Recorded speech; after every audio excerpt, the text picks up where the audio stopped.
बात कर लेते हैं उत्तर प्रदेश के बजट की। तो उत्तर प्रदेश का बजट प्रस्तुत किया जा चुका है।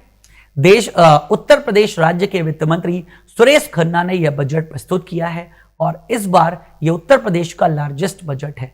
7.36 लाख करोड़, 7.36 लाख करोड़ का यह बजट है उत्तर प्रदेश का। तो उत्तर प्रदेश के बजट से वो इंपॉर्टेंट पॉइंट्स जो आपके एग्जाम में आ सकते हैं वो हम यहां पर डिस्कशन करेंगे। समझिएगा बहुत अच्छे से, most important points of Uttar Pradesh budget समझिएगा। तो उत्तर प्रदेश फाइनेंस मिनिस्टर सुरेश खन्ना। तो उत्तर प्रदेश के वित्त मंत्री कौन है, याद रखिएगा सुरेश खन्ना। जैसे देश की वित्त मंत्री निर्मला सीतारमण जी हैं और निर्मला सीतारमण जी ने देश का बजट संसद में प्रस्तुत किया, वो भी लोकसभा में। ऐसे ही उत्तर प्रदेश के वित्त मंत्री सुरेश खन्ना ने इस बजट को विधानसभा में प्रस्तुत किया है। ठीक है, presented the annual budget of ₹7.36। कुल बजट 7.36 लाख करोड़ है। इसका मतलब सरकार वर्ष 2024-25 में 7.36 लाख करोड़ रुपए उत्तर प्रदेश में खर्च करने वाली है। जितने का बजट है समझ लिया करिए, इतना एक्सपेंडिचर गवर्नमेंट करने जा रही है। ठीक है, 24-25 out of the total outlay 24,863 24,863.57 crore has been allocated to the new scheme. नई योजनाओं के लिए, भाई पुरानी योजनाओं को कंटिन्यू करना है तो भी पैसे देने पड़ेंगे। कुछ नई योजनाएं भी लागू करी गई हैं। नई योजनाओं को कितना दिया गया है, 24,863.57 करोड़।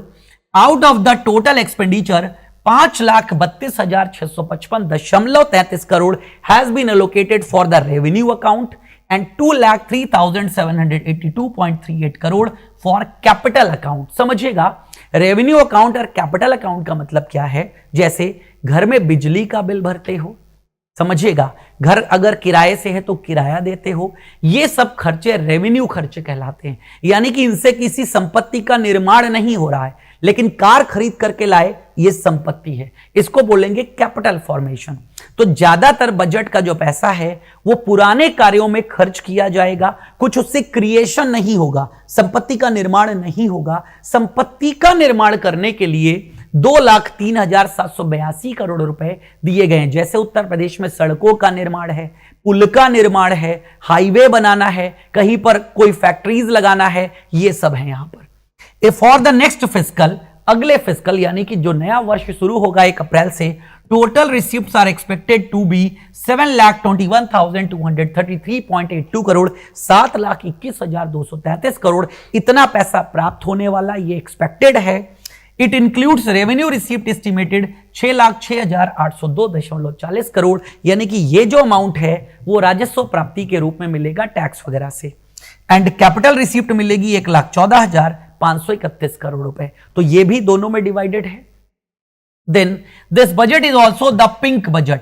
इस बजट को पिंक बजट भी कहा गया, याद रखिएगा, उत्तर प्रदेश के वर्ष 2024-25 के बजट को पिंक बजट भी कहा गया है। विद द फोकस ऑन मातृशक्ति, तो मातृशक्ति पे फोकस किया तो पिंक बजट हो गया। And women related scheme in the state, महिलाओं से संबंधित कई योजनाएं इस बार सरकार के द्वारा लॉन्च की गई हैं। तो की हाइलाइट्स ऑफ द बजट क्या है, बहुत अच्छे से समझिएगा।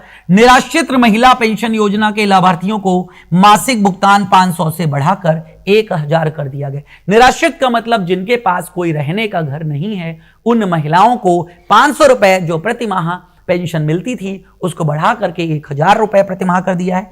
बजट का लक्ष्य राज्य में कृषि क्षेत्र के लिए 5.1% की विकसित दर का लक्ष्य हासिल करना है। एग्रीकल्चर में 5.1% का इंक्रीमेंट चाहिए, 5.1% का एग्रीकल्चर में इंक्रीमेंट, दैट्स इट।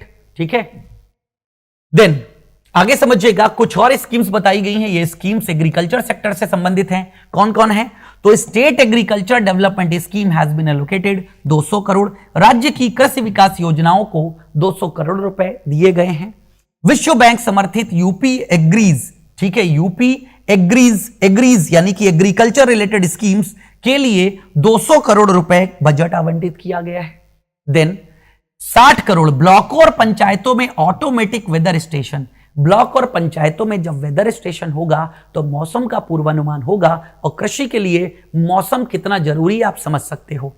तो ऑटोमेटिक रेन गेज लगाने के लिए 60 करोड़ रुपए आवंटित किए गए हैं। पीएम कुसुम योजना, कुसुम योजना के अंतर्गत सोलर पंप्स दिए जाते हैं किसानों को जहां पर बिजली वगैरह की व्यवस्था नहीं होती है। तो पीएम कुसुम योजना के अंतर्गत 449.45 करोड़ रुपए। देन यूपी सरकार ने नोएडा अंतरराष्ट्रीय हवाई अड्डा ये बन रहा है, अभी बनकर के तैयार नहीं हुआ है, जिसे जेवर इंटरनेशनल एयरपोर्ट भी आप कहते हैं। तो उसे 1150 करोड़ रुपए आवंटित किए गए। अयोध्या में महर्षि वाल्मीकि अंतरराष्ट्रीय हवाई अड्डा, जिसका उद्घाटन पिछले साल दिसंबर में मोदी जी के द्वारा किया गया है, इसका पुराना नाम मर्यादा पुरुषोत्तम श्री राम इंटरनेशनल एयरपोर्ट था, इसको बदल दिया, इसको 150 करोड़ रुपए और दिए गए हैं क्योंकि इसमें अभी और विकास होना है। गंगा एक्सप्रेसवे परियोजना, गंगा के किनारे किनारे सबसे लंबा एक्सप्रेसवे उत्तर प्रदेश में बन रहा है। अभी हाल ही में उत्तर प्रदेश में कई एक्सप्रेसवे हैं, जैसे यमुना एक्सप्रेसवे है, आगरा एक्सप्रेसवे है, पूर्वांचल एक्सप्रेसवे है, बुंदेलखंड एक्सप्रेसवे है। तो सबसे ज्यादा एक्सप्रेसवे का प्रदेश बनने जा रहा है उत्तर प्रदेश। गंगा एक्सप्रेसवे भी निर्माणाधीन है, गंगा के किनारे किनारे बनाया जा रहा है, जो कि अगेन यहां पर यूपी वेस्ट को यूपी ईस्ट से जोड़ने का कार्य करेगा। तो गंगा एक्सप्रेसवे परियोजना के लिए 2057 करोड़ रुपए प्रदान किए गए हैं, जबकि 2025 में महाकुंभ मेले के लिए तैयारी के लिए 2500 करोड़ रुपए बजट आवंटित किया है। अगले साल महाकुंभ होना है प्रयागराज में। प्रत्येक 12 वर्ष के बाद यह महाकुंभ आयोजित होता है। तो महाकुंभ के लिए 2500 करोड़ रुपए प्रदान किए गए परियोजनाओं के लिए। युवाओं को टैबलेट और स्मार्टफोन मुफ्त वितरण किया जाएगा, जिसके लिए 4000 करोड़ रुपए का बजट आवंटित किया गया। ये जितने भी स्टूडेंट्स हैं उनके डिजिटल एम्पावरमेंट के लिए है। लखनऊ हरदोई में PM mega integrated textile and April park के लिए 200 करोड़ रुपए खर्च होंगे। इस पार्क का मतलब है जितने भी टेक्सटाइल और कपड़ों से, परिधानों से संबंधित कंपनियां हैं, वो आ सकेंगी, एक जगह इकट्ठा हो सकेंगी। तो ये पूरा का पूरा बजट है किसका? उत्तर प्रदेश का। एक प्रश्न समझ लीजिएगा उससे संबंधित कि उत्तर प्रदेश के वित्त मंत्री सुरेश खन्ना ने कितने रुपए का बजट प्रस्तुत किया है। तो ऐसे प्रश्न आपके एग्जाम में आ सकते हैं। तो अगेन आपको मैंने बताया 7.36 लाख करोड़। तो यह है उत्तर प्रदेश का पूरा बजट।